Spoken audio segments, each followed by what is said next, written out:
Good evening, everybody. It's 9:30 on the East Coast, 6:30 on the West Coast. Time for your weekly Calamity Jane live stream. I forgot to say it's also a Monday. We are doing this on a Monday. But there you go. See, I got it pretty close. I'm, getting back into the groove of things. Yeah, no worries. Yeah, it's good enough. It's good enough for opening up our stream on a Monday, etc. I'll do all this stuff to kind of be redundant on my side. Hope things are well on your side. Indeed. Hopefully they're well on yours. Yeah, things are going great. Drinking my infused water while you're drinking boxed wine. So Yes. we've already discussed our official sponsor will be boxed wine tonight. Yes, that's right. the classic. Yeah. Anyway, let's see.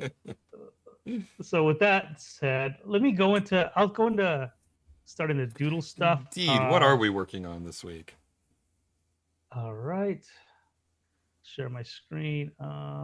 We left off last week, we had Calamity grasping at the fur of a warhog to help steer the warhog to the whole herd as part of our idea to go towards the left side of stage, towards her solution for saving Dry Gulp Gorge from disaster.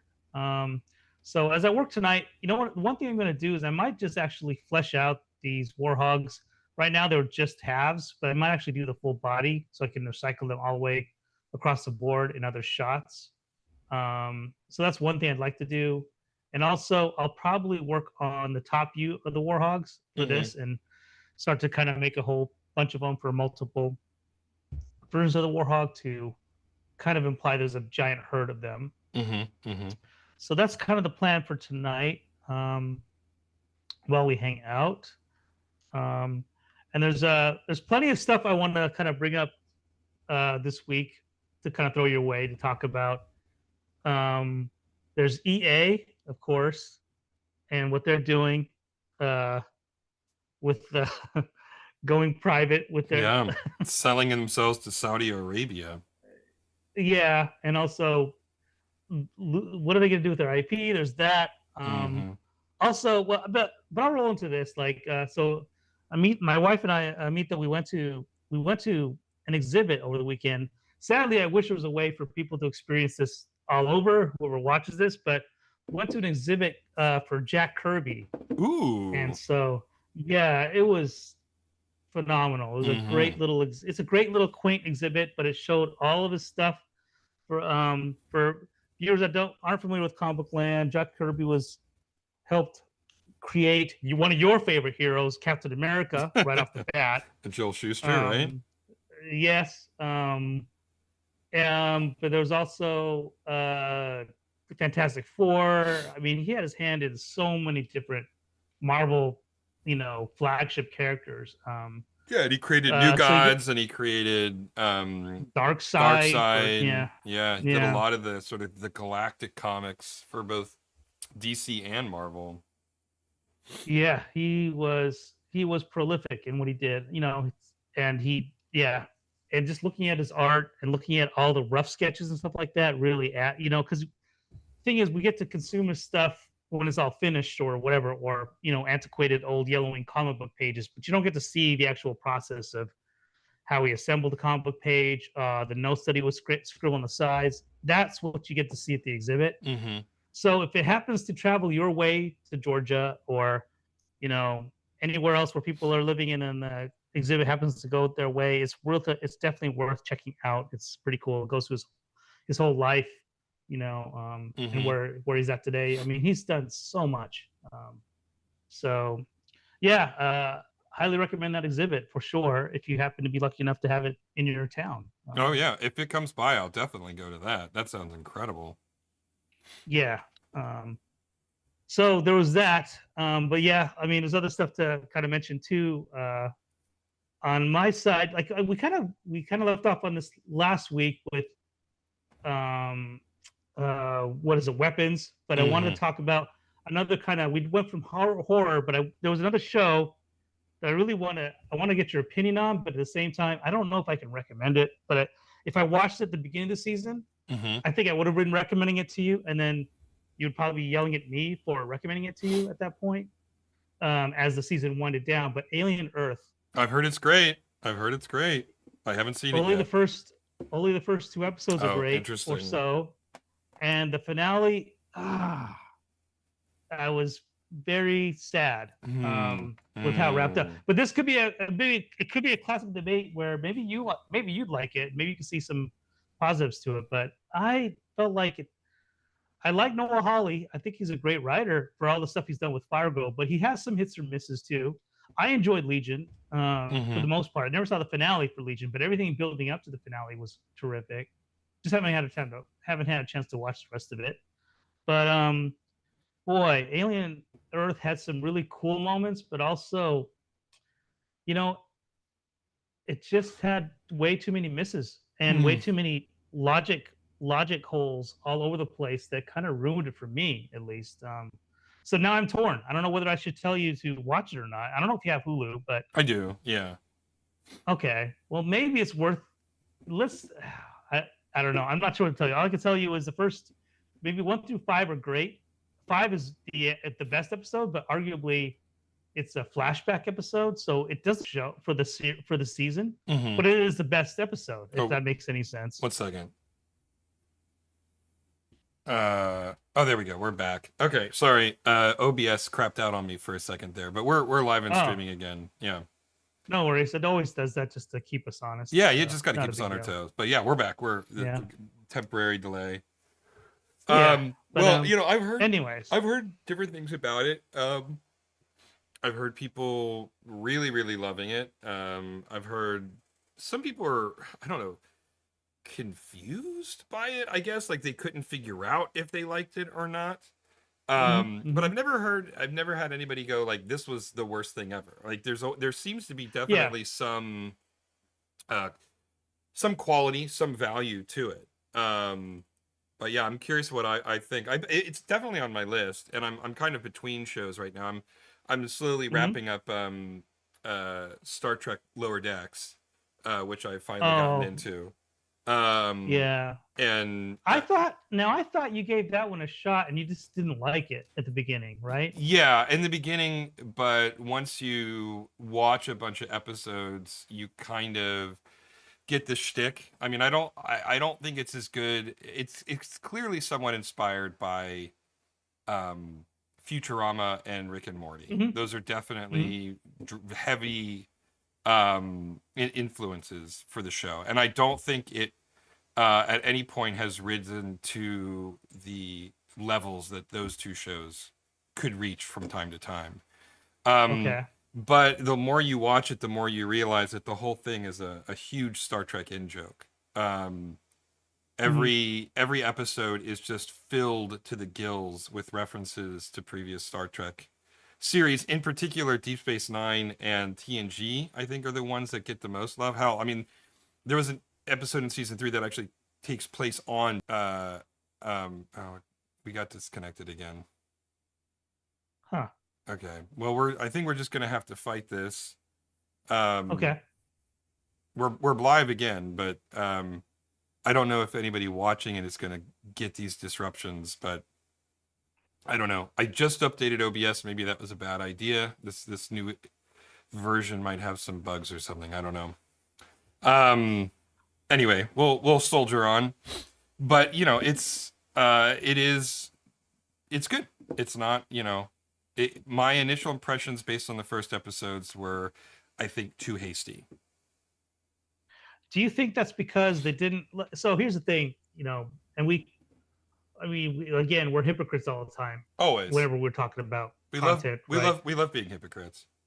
So the one thing that kind of sticks out is I remember one of the we would talk about, for example, Spider-Man and whatever version that came out with the multiverse Spider-Man, and you weren't feeling that one because you felt like you were not informed with the humor or the lore of the previous others, like the Tobey Maguire and Andrew Garfield Spider-Man. Right, So No Way you Home. felt like Yeah. Well, I you mean, felt like you were kind of I was. I mean, but I was like yeah. putting myself in the position of someone who Yes. had never seen it and thinking, I don't know how you could watch this and like it.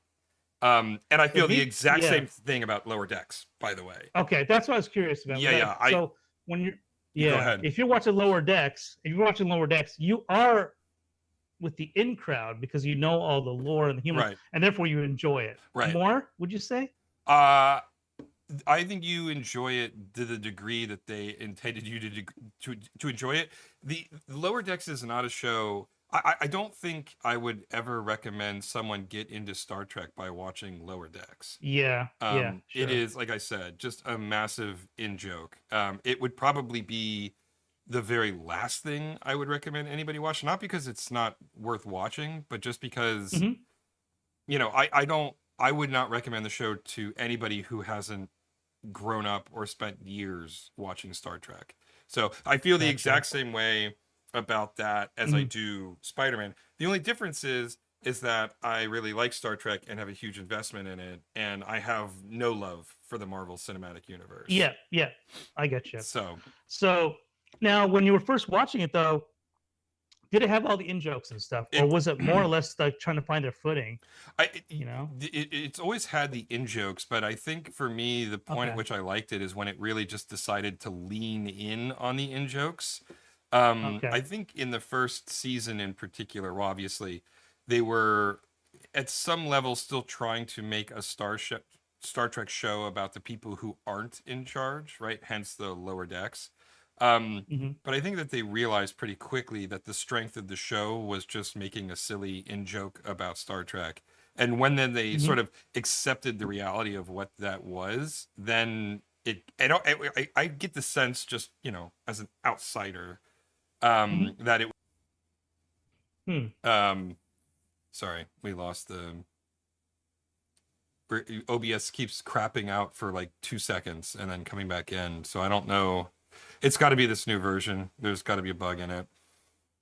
I wonder if since we're doing technical difficulty stuff, is it is it still going to keep the The stream's retain our live. stream? Yeah, I'm looking Yeah, at the stream right now and it's live, but there's like, it's there's hanging. still hiccups. Yeah, there's Hmm. hiccups. So it's not too Hmm. bad. It doesn't, I don't notice anything because looking at the stream, um, like it's seeing it, it's actually picking up the notifications. OBS is disconnected. OBS is reconnected. But so it's clearly getting everything. So I don't know um, what the audience is going to be seeing on their end right now. But yeah, OBS is definitely not playing very nice with the internet right now. Okay. Well, I guess we'll just have to we'll just keep on trucking along Yeah, seeing how it goes. and see how it goes. And if not, then I guess hopefully you can revert back to a stable version of OBS and Yeah, yeah. not worry about this. But anyway, But yeah. But anyways, Lower Decks has grown on you like a fungus. indeed. Maybe, So, maybe. but I mean, like, it's just sort of, I watch it in the background. So that was a bit of Okay. an aside. Um, uh, but maybe I'll try on Alien Earth for size, see how it plays with me, see if I like it. So, I mean, this is. I don't think there's much of a spoiler saying that yes, xenomorphs are in this show. So there's Sure. one. Clearly, that's not a spoiler. But I mean, the finale just aired last week, so I'll try to avoid anything else, really. But I do have a question. I don't know whether you're familiar with this lore more than I am with Alien, but I mainly follow the movies. I've seen all of the movies at this point. But my biggest complaint, one of the there's a lot, but we'll save the rest for later. One of my complaints is the aliens to me were kind of reduced to pretty much German shepherds or pit bulls of the universe or Hmm. space, Okay. and it really kind of sometimes there's an aura of mystique that helps add to the horror or the scariness of a villain or a character. Mm-hmm. And when you keep adding weight, if you keep adding more and more to the lore by revealing stuff and peeling it away like an onion, you'll end up getting disappointed at a certain point. Mm-hmm. I feel like, and so with this show, as much as I want to see, as much as I enjoy seeing a writer or the creative people take fun with a at this point a legendary cinematic creature, at a certain point it gets cheapened a little bit, at least in my opinion. But maybe the comic books also relate the same type of thing where aliens are like dogs and they can respond to things a certain way. But I found it like at this point, if you're to compare the two, because in the 80s we got Alien and we got the Predators. Predators are far more scarier. When they built the lore with them, it's only added to their mystique to me, in my Mm-hmm. opinion. Whereas aliens have now are just getting more and more reduced. They keep falling down the pole. There used to be an evenness to both of them being scary and equal footing, but Predator keeps going this way, and Aliens keep going this way, in my Mm-hmm. opinion. With the content I've been seeing lately, I don't know whether you've read the comic books or read anything else besides. I've read Alien versus Predator, um, and plenty of the Predator books, but I don't recall my issue with the show, which is they've reduced them to dogs in space. It's being something that was really prolific in the comic book lore or anything like that. Well, the first, I mean, they've always, like, the sense that I got from the first, even through Alien 3, Mm-hmm. was that they were uh like instinctual hunters and extremely good at it. Like raptors, Yeah, like Jurassic sure. Park raptors, right? They weren't Mm-hmm. they had some level of intelligence, but they weren't maybe sentient like the predator is, right? Mm-hmm. And so in that way, I mean, Alien, it was clearly a hunter, and it was picking Yeah. apart the crew of the Nostromo one by one. And then Aliens, it was obviously a swarm of these creatures, Yeah. right? So the threat, Yeah. and then Alien 3, they sort of lean into it because the creature that it inhabits is a dog in Alien 3. So Yes. Yeah. Mm-hmm. the shape of it is a lot different, but it's still in the same sort of a predator prey situation where it's looking to just it's like a virus to a certain extent. It's looking to spread itself, replicate itself using another host organism, right? Mm-hmm. Mm-hmm. So I don't know. I do agree with you to a certain extent that over the years it has largely just become a monster of the week kind of creature. Um, they've never really found a way to um, explore. I mean, Ridley Scott tried, I guess, to a certain extent with things like Prometheus and Alien Covenant and that kind of stuff, um, to give the aliens a little bit more context and flesh out what they are as a creature. But I don't think really anybody ever settled on anything that was particularly compelling, in my opinion. Mm-hmm. Mm-hmm. Um, and I just think that's the fate of the creature based on what has come before it. And it is a franchise, and so it does have somewhat of a golden handcuff problem in that you can't completely reinvent the wheel with something like this. There's too much at stake from the fandom, right? Yeah. So I don't know. I don't know. Yeah, and this is where we'll wait and see. Let's see what happens when you watch it. Maybe you'll thoroughly enjoy it and you'll help me appreciate it more than where I'm at with it right now. Contextualize it for you. Yeah. Yeah. Um, I'm with you. I mean, I hear everything you're saying about it being like a predator type.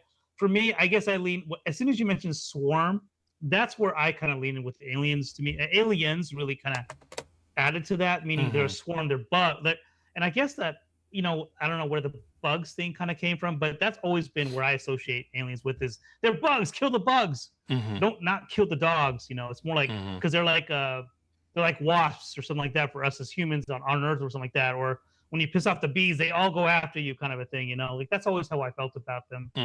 That was always how I interpreted them. Not as much as like a wolf or something like that, where they're all they care about is just eating and stinging you and killing you, kind of a thing. Whereas a predator is like a wolf. Like to me, they're the ones that are like more like I can kind of see them as a hunter, or and that's to me where the subtle distinction and what makes them so fun to see against each other kind of come into play. You see calculation versus just visceral bugs doing their thing, and you don't know exactly how they think because they're bugs, and predators, you can almost see like the humanistic or the, what's the term, anthropomorphic kind of how as humans we kind of see that we can kind of identify with what a predator is doing in a way, even though they're still an alien. So I always found that fascinating when they did in the comic books, that is, when they did Alien versus Predator, the very first one in the 80s, or was it early 90s? Either way. But they did a whole bunch of books and they did some terrible movies based on Alien versus Predator. But they kind of, to me, always there was that nice little subtlety that I enjoyed reading the books, that I don't know if this latest installment of Alien really adds anything to the alien lore that makes them scarier. It makes them look, to me, a little bit more sillier. But that's just me again. But yeah, now I gotta wait. I gotta wait and see if Eric watches this. If you watch this, and then we can have a discussion later on when you're wrapped up with it.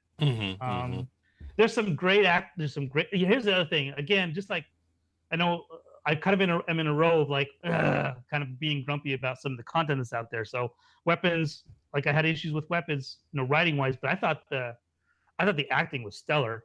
I thought everything, some of the shots, and again, the buildup was terrific in that movie. So there's plenty to like about it. Aliens is the same thing. Like there's plenty to like about it. The sets, the faithful interpretations from Alien and Aliens, like when they're on a spaceship and stuff like that. It feels like you're right back in, at least for me, it was right back in the 80s, except for modernized camera to kind of, you can't get that kind of graininess that you can from the 80s without it being really fake looking.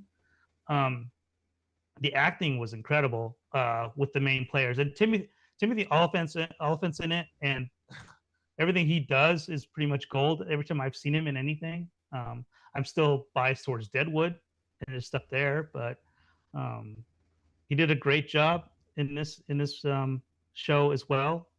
But I think he was stuck with weird writing, but we'll see. The thing is, like, you have Noah Hawley and he's done good stuff. So I don't, like, I'm giving him more of a leash, to kind of flounder a little bit. But it makes me wonder with Fargo, for example, where I think he's really well known at this point, he had to do stuff within a concentrated one season story and tell it and get out.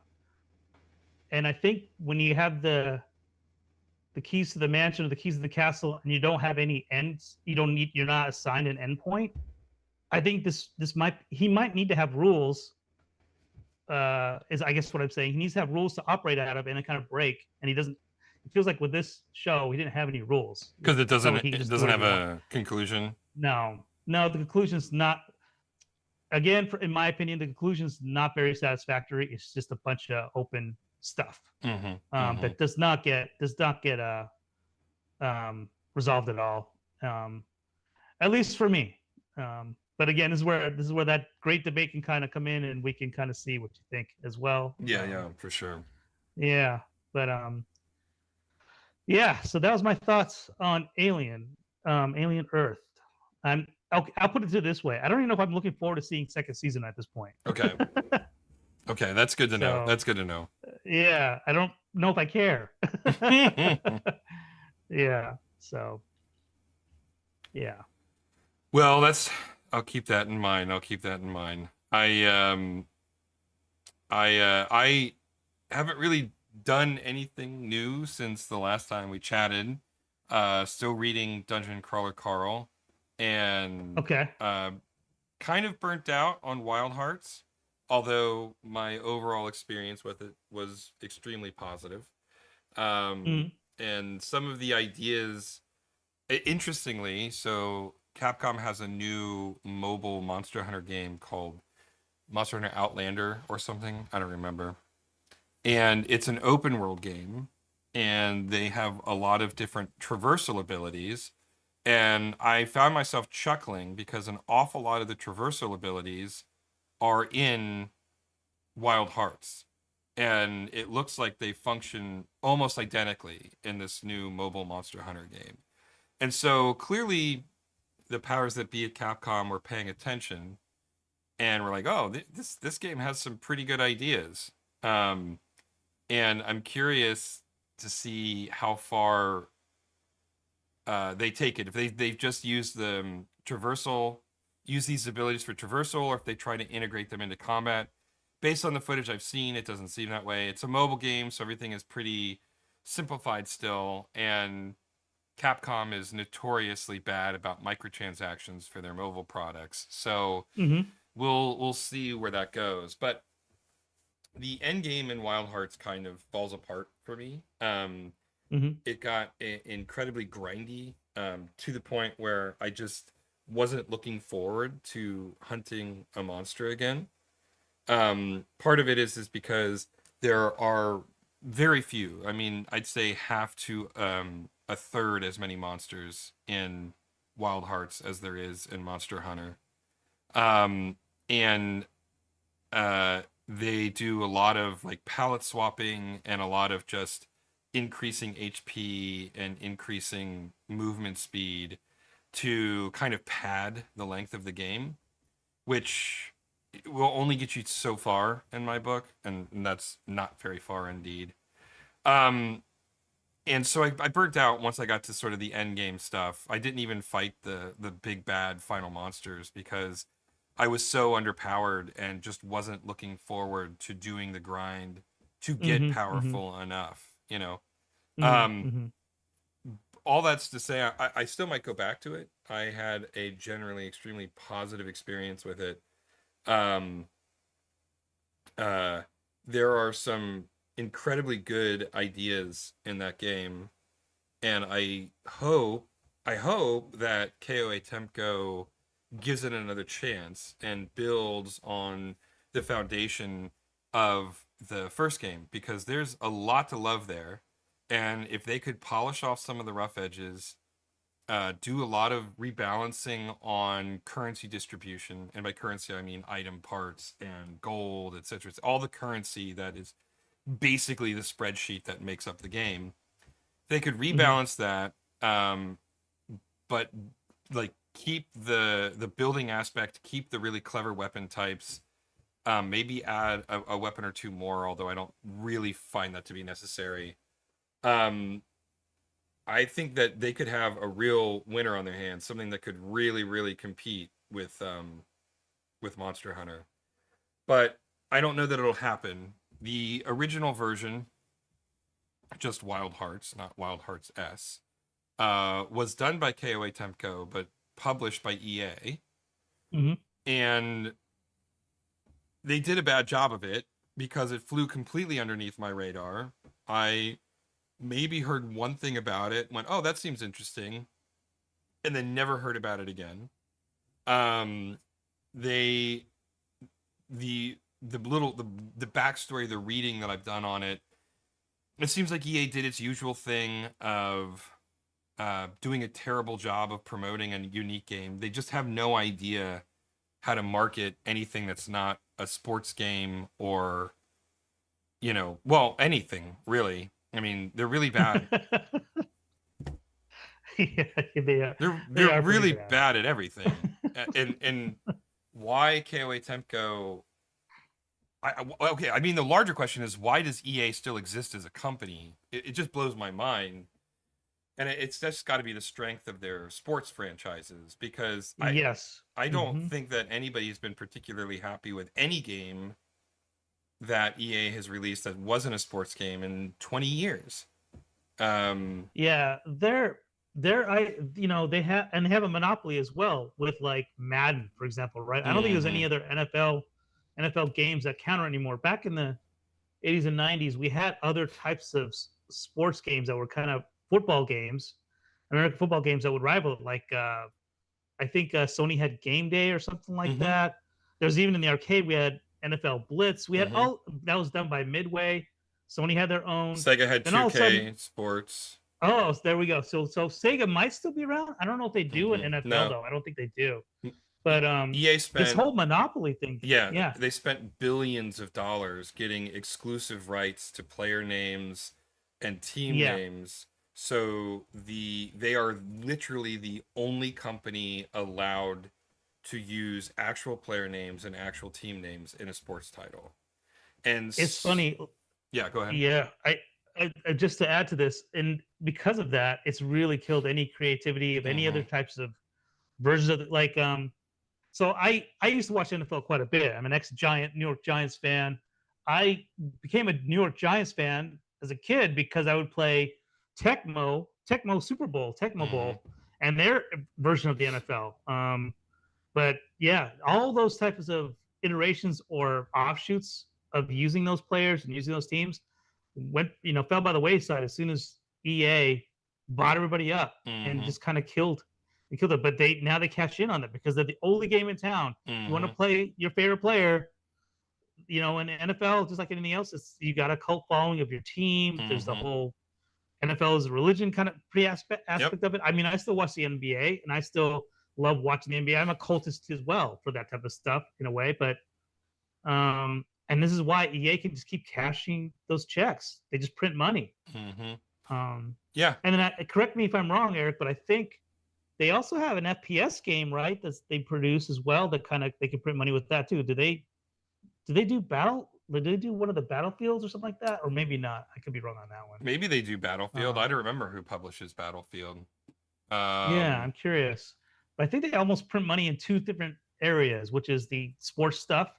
And I think they have an FPS that comes out, and it's always EA produces Battlefield, but that's not exactly been lighting the world on fire. The only thing I ever hear is complaints about the latest ones. Yeah, sure, and how unbelievably grindy it's gotten, and how it relies more on microtransactions now than actually building a game. I mean, EA has gone all in on the games as a service kind of thing, and it's a shame because with that kind of business model, you only need 5% or less of the population buying into it, because those 5% of the population spend huge amounts of money and it supports the entire infrastructure. But I couldn't tell you a single human being who likes games as a service infrastructure. They like it, like, the people I know who play Fortnite, who are really just in it for the game, they ignore the battle passes, they ignore all the strange content, right, that you can spend money on, because the core experience is free and that's all they care about, right? And Epic doesn't really care about them. They don't give a shit about those players. They're not catering to those players. They only cater to streamers and the people who are dropping thousands of dollars or more a year on their one product. And and EA is sort of the biggest offender of this. So yeah, between their obsession with games as a service and their monopoly on sports titles, I mean, they'll go on forever. I mean, frankly, it's a zombie studio. It's a self-perpetuating beast that until the audience decides it wants something else, EA is not going to change, right? Yeah.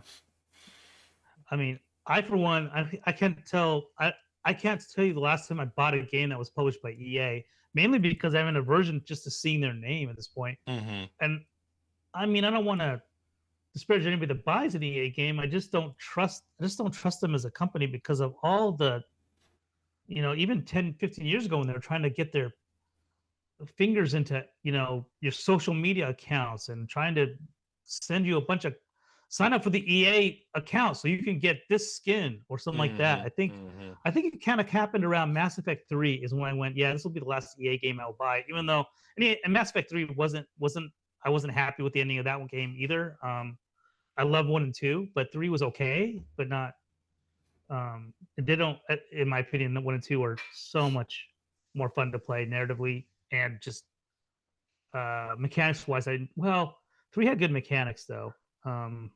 But anyways, that's a whole other side. But as far as EA getting their hands into it, that's what kind of got me away from buying any of their stuff if their name was on it, Yeah, I think the first Mass Effect was the last time I played a game that was developed by a company that EA owned, right? I've probably played games like Titanfall. The original Titanfall was published by EA. Or no. Oh, okay. Or was it Titanfall 2? I don't remember. Microsoft definitely published it on. I don't remember. Anyway, suffice it to say, I don't play a lot Hmm. of games by EA. I'm certain that Hmm. some, I have in the past, but uh, like almost none. They just don't make anything that I like, right? The last Hmm. time they released sort of an original product was the latest Dragon Age game, and that was apparently Okay. one of the worst things ever. And Hmm. EA's response to that was, Do they have a response? well, I mean, their response is, well, the reason we don't make new products is because they get bad reviews like this. And you're Oh, like, come on. I think you've got the logic entirely backwards, right? Oh, Like, geez. if you had made a game that people wanted to play, you wouldn't have gotten the bad reviews. The problem was is you made a game that no one wanted to play. So it's not the gamer's fault that you're not doing original content anymore. It's that you don't want to invest in original content, which is fine, but don't sit here and blame the players who don't like what you're offering. That's on you, you know. Yeah. Um and so yeah, why, and maybe it's just that the Tecmo is a Japanese company, and so maybe it just doesn't have the same, like they're not aware of how toxic EA is in the United States and how no one wants to work with them unless they outright buy Yeah. your company, publish one game, and then shutter it, Yeah. which is their favorite thing in the world to do. Um, but suffice it to say, yeah, when it came to the Switch version, EA didn't publish it. It was just done by Tecmo. So Hmm. if they do a sequel, hopefully they will. Maybe they learned a lesson about working with EA in that first experience, and if they do a sequel, they won't license the publishing out to EA. Yeah. Now, so EA is a publisher, but so Koei Tecmo owns the IP then of Wild Hmm. Hearts. They Hmm. okay, all right, and and because and the Omega Force team is the one that developed it. The same guys who did they do all the Dynasty Warriors and you okay, know fill in brand name here Warriors games. okay, all right. So I mean, the other part of this whole thing is like you were saying how EA buys and pretty much destroys, swallows and destroys their own stuff, and now it's becoming a self fulfilling prophecy because they're gonna buy their own stock and probably destroy Oh it yeah, that's right. themselves. Yeah, that's right. They're Right now the news came out. yeah they're buying I back all don't their know. stuff and they're going private. Yeah, I don't know how that's Which gonna. yeah, I'm very curious because I don't know that I'm pretty neutral about this.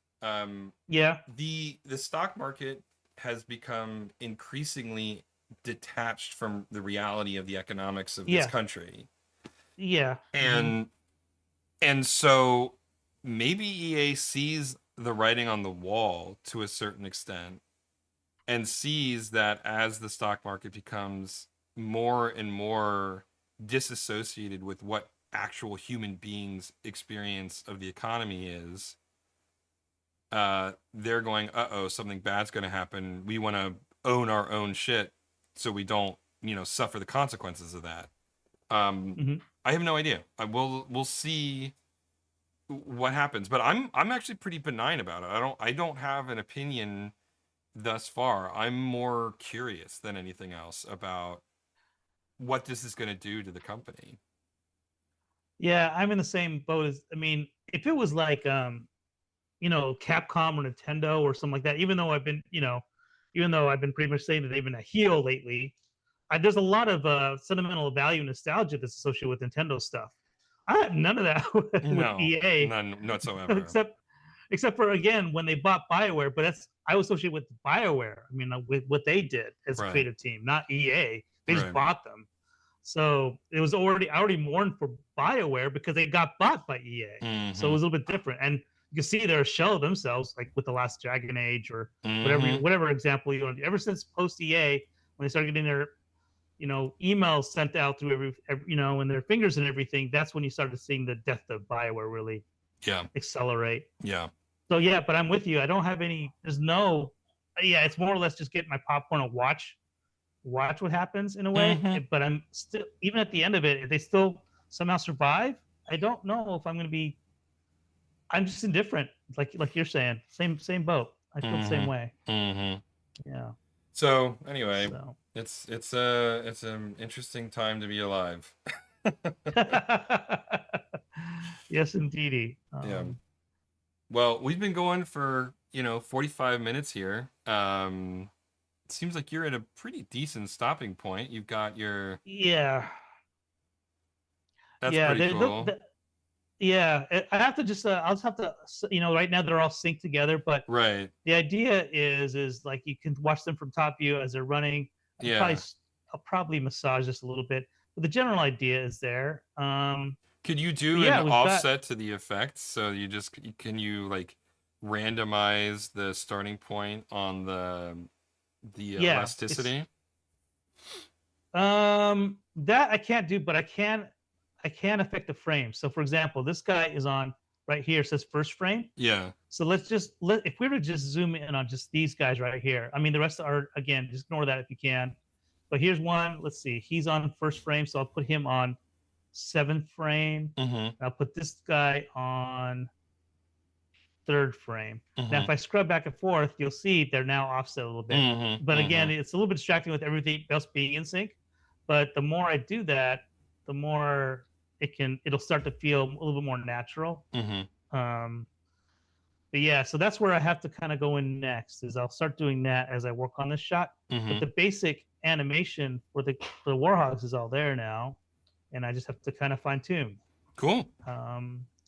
Yeah, and then yeah, Calamity's again now they're all fixed here. They're all big. They're no longer cut off. So that's good. And of course, I'll throw in a tint so you can kind of see a difference between a couple of them. Yeah. So yeah, we're in good shape. That one kind of turned on and off, but I'll fix that later. But yeah, I'll fix that in post, as we say. Yeah, fix it in post. Yeah, you'll get it in post. Yeah. We're in good shape for tonight. Excellent. All right. Well, I guess we'll call it there for the evening. Why don't you head on over to calamityjane.rocks? That'll take you to our Patreon site. Why don't you please consider subscribing and helping us make this cartoon a reality. You can also find us on Facebook and YouTube, which presumably you have since you're watching this stream right now. And we're also on Instagram at CalamityJane or at CalamityJaneSalamander. We post things there as well for your perusal. So anyway, we'll see you next week. Good night, everybody. Stay safe out there.